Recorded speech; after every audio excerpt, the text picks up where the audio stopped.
ज़ात पात और बरादरियों में, इलाक़ों में, कौमों में घिरा हुआ है। लेकिन हकीकत तमाम इंसानों की एक, सब इंसान ज़ाती तौर पे और बुनियादी तौर पे एक ही वजूद से इस दुनिया में आए हैं। सबका एक दूसरे के साथ कोई ना कोई रिश्ता है, लेकिन नज़रियात की बुनियाद पर इंसानों में एक तफरीक, एक मुख्तलिफ़ आराएं जो हैं वो पाई जाती हैं। लेकिन ये बुरी नहीं है तब तक जब तक एहतराम का रिश्ता इख्तलाफ में मौजूद हो।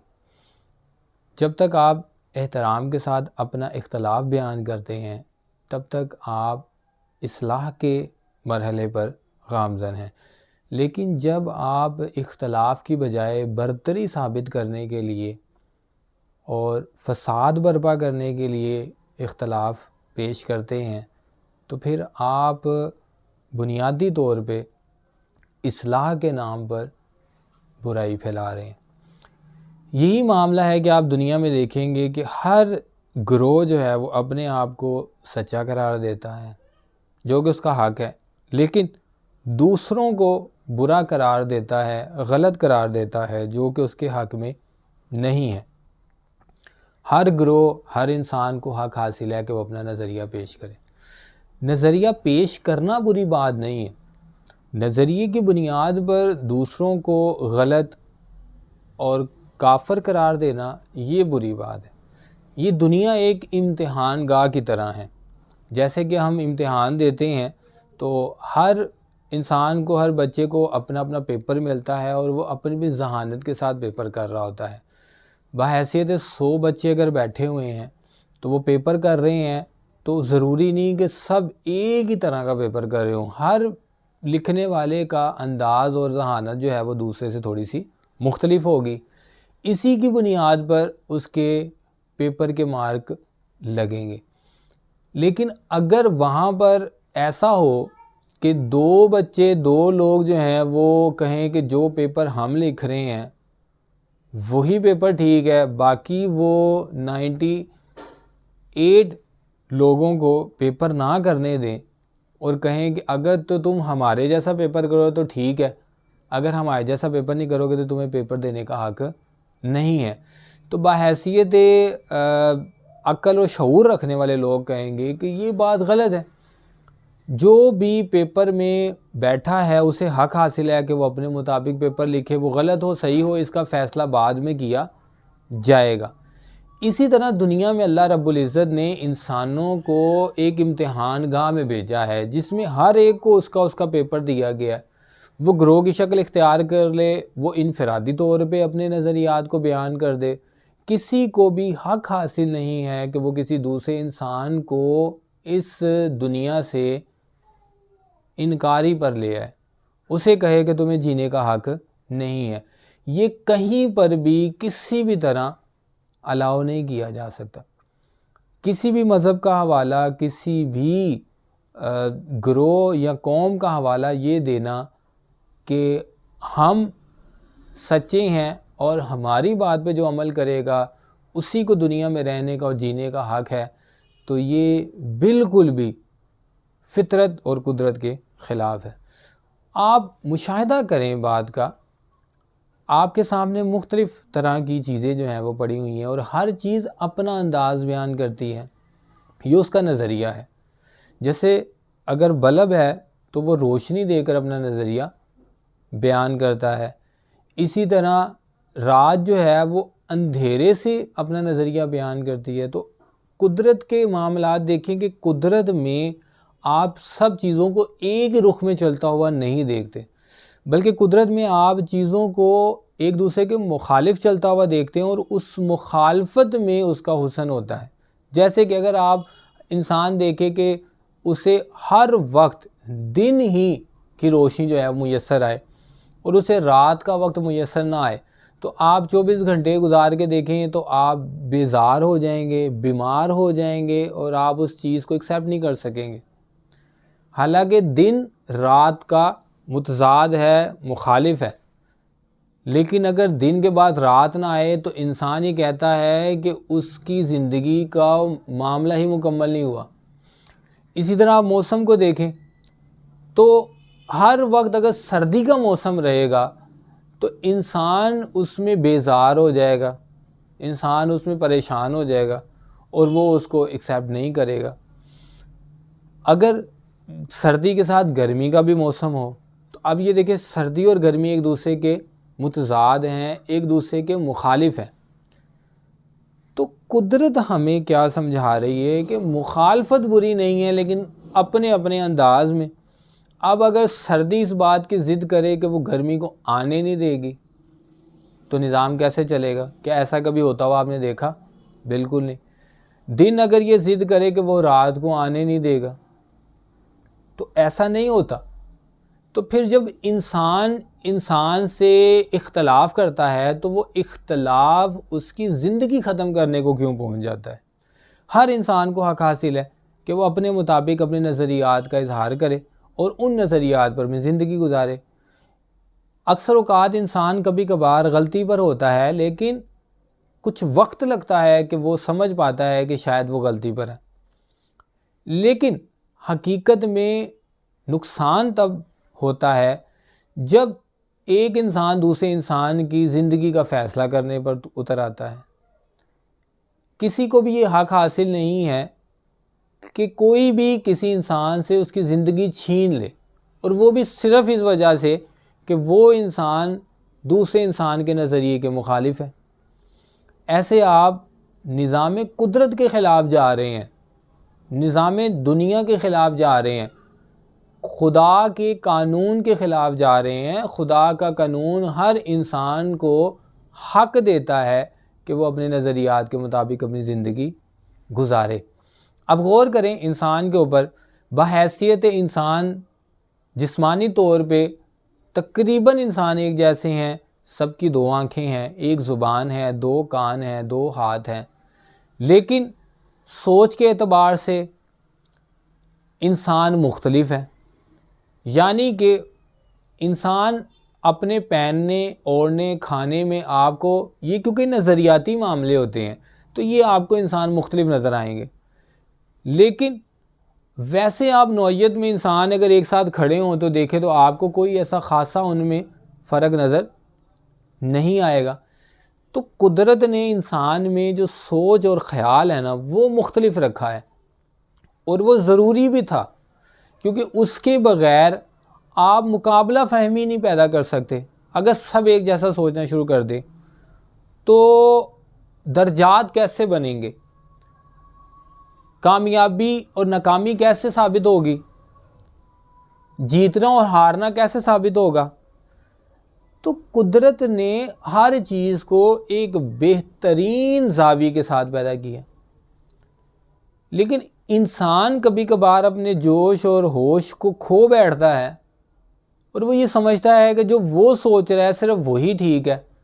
अक्सर औक़ात ऐसा होता है, जिस पहलू से हम सोच रहे होते हैं वो हमारे मुताबिक ठीक होता है, लेकिन उसी बात और उसी मामले का दूसरा पहलू अगर देखा जाए तो हमारा मुखालिफ जो सोच रहा होता है वो उसके मुताबिक ठीक होता है। तो बात यह है कि आप अपनी बात साबित करें, लेकिन आप किसी को बोलने से, सोचने से नहीं रोक सकते। आप देखें ना, इस दुनिया में कितने इंसान हैं और कितने ऐसे हैं कि जो एक दूसरे के साथ नज़रियाती तौर पे मिलते हैं। बहुत से ऐसे गिरोह एक दूसरे से इख्तलाफ रखते हैं। बल्कि आप इस बात को छोड़े, एक घर को मिसाल ले लें, सोच के मुताबिक आप देखें तो बाप और बेटे की आपस में एक दूसरे से सोच नहीं मिलती, तो क्या वो बाप नहीं रहता या बेटा नहीं रहता? इख्तलाफ बुरा नहीं है जब तक वो इख्तलाफ एहतराम के तौर पे किया जाए। आपको हक़ हासिल है, आप अपने नज़रियात पेश करें और फ़ैसला करने दें उन लोगों को जो सुनने वाले हैं, वो जिस चीज़ को बेहतर समझें वो उसकी तरफ चले जाएं। लेकिन अगर आप एक तारों की धार लगा कर खड़ा कर दें लोगों को और उनको डर पैदा कर दें कि अगर तुम इस बात से क्रॉस करोगे, इस बात से निकलोगे तो तुम नुकसान में चले जाओगे, तो आप लोगों ने उन इंसानों को अपने लिए मुतमईन नहीं किया, बल्कि उनके में डर पैदा किया है। और आज असल जो हमारा मसला है वो यही है कि आज हमें नज़रियात कम और डर ज़्यादा पढ़ाया और सिखाया जाता है। हमें हर मामले में डर को सबसे पहले रखा जाता है कि अगर ये करोगे तो ऐसे हो जाएगा, ये करोगे तो वैसे हो जाएगा, अगर तुमने ये काम ना किया तो तुम्हारी तो मौत अच्छी नहीं होगी, और अगर ये काम तुम करोगे तो तुम्हें तो मरने के बाद फौरी जन्नत मिल जाएगी। तो ये तसव्वुरात आप इंसानों को असल में अपने लिए अपने साथ मुतमईन नहीं कर रहे, बल्कि आप लोगों को डरा डरा के अपनी तरफ ला रहे हैं। और डर की उम्र बड़ी मुख्तसर होती है। इंसान हालात को देखते हुए, मामलात को देखते हुए वक्ती तौर पे तो डर जाता है, सहम जाता है कि पता नहीं यार, मुझे तो पता नहीं है ये कैसा है, ये ना हो कि मैं इसको ऐसे कर दूँ और वो नुकसान के ज़िम्मे में चला जाए। लेकिन याद रखिएगा, ये कब तक? कुदरत का फ़ैसला अटल है। एक दिन कुदरत अपना फ़ैसला सुना देगी, तब वो डर जो है वो ख़त्म हो जाएंगे। तब आपका वो पैदा किया हुआ डर वो उस इंसान को कुछ भी नुकसान नहीं पहुंचा पाएगा। आज आप किसी भी माशरे में चले जाएं, लोगों को माशरत के साथ, मज़हब के साथ जोड़ने के लिए जो सबसे अहम प्रोपेगेंडा होगा ना, वो डर होगा। आप किसी भी माशरे की तहकीक करें, ये डर बहुत ख़तरनाक है। दोज़ख का डर, मौत का डर, अज़ाब का डर, नुकसान का डर, माली मामलात में नुकसान का डर, बीमारी का डर, ये वो सारे डर की सिफ़ात और अलामतें हैं जो लोगों के अंदर पैदा की जाती हैं और लोगों को अपनी तरफ माइल करने की कोशिश की जाती है। इंसान वक्ती तौर पे डर से आपकी तरफ तो हो जाता है, लेकिन दिली तौर पे उसके अंदर इख्तलाफ रहता है कि नहीं, आखिर ऐसा एक ही तरफा क्यों है। तो इंसानों को डर नहीं, मोहब्बत वो मकाम है जो अपने साथ ऐसे जोड़ लेती है कि वो इंसान कभी भी आपसे अलग नहीं होता। तो कब तक हम अपने माशरे और कौमों की बुनियादें डरों पर रखेंगे और लोगों को डराते रहेंगे? तो ये डर एक दिन ख़त्म हो जाएगा और इंसान आज़ाद हो जाएगा। तो आज हमारी जो असल ज़रूरत है ना, वो डर से आज़ाद होने की है। अगर आप हकीकत में आज़ाद होना चाहते हैं ना, तो आप अपने अंदर से डर निकाल दें और अपने ज़मीर की आवाज़ सुने। आपका ज़मीर आपको कभी भी नुकसान की तरफ नहीं लेके जाता। डर कभी भी आपको कामयाब होने नहीं देगा। डर से निकलेंगे तो कामयाबी हासिल होगी। कब तक डरते रहेंगे हम? कभी इस बात से डरेंगे, कभी उस बात से डरेंगे, कभी खुदा के नाम से डरेंगे, कभी दोज़ख के अज़ाब के नाम से डरेंगे। ये डर हमारी ज़िंदगी में इस कदर घुल गया है कि अब तो लगता है कि जिस्म में खून कम है और डर ज़्यादा है। कभी गौर करें अपनी ज़िंदगी की तरफ बैठ के, और याद रखिएगा, आप कभी भी खुदा के पसंदीदा बंदे नहीं हो सकते जब तक आप डर से नहीं निकलते। और ये जो लोग आपको डराते हैं, ये इनके ज़ाती मामलात और नज़रियात हैं। आपका दिल करे आप इनके साथ इख्तलाफ करें, आपका दिल करे आप इनके साथ हम आहंग हो जाएं, लेकिन डर के साथ कभी ज़िंदगी नहीं जी जा सकती। डर इंसान को एक दफ़ा नहीं मारता, बल्कि डर इंसान को आहिस्ता आहिस्ता रोज़ बरोज़ मारता है। तो डर से निकलें और बातों को समझने की कोशिश करें। डर से आप कभी दीन में, मज़हब में, कौम में बेहतर और आला नहीं हो सकते। आपको डर का बुत तोड़ना होगा। जब तक आप डर का बुत नहीं तोड़ेंगे तब तक आप आज़ाद नहीं होंगे। तो आज़ादी के लिए डर से निकलना होगा। वो डर किसी भी नौइयत का हो सकता है। तो याद रखें कि जो काम करें उसे मुतमईन होकर करें, और अगर वो काम आपसे गलत हो गया तो उसके लिए पशेमान हों, माफ़ी तलब करें, और अगर वो काम सही है तो उसके लिए आप अपना कॉन्फिडेंस और बढ़ाएं। और अगर आप डरते रहेंगे तो आप अपनी नज़रों में भी गिर जाएंगे।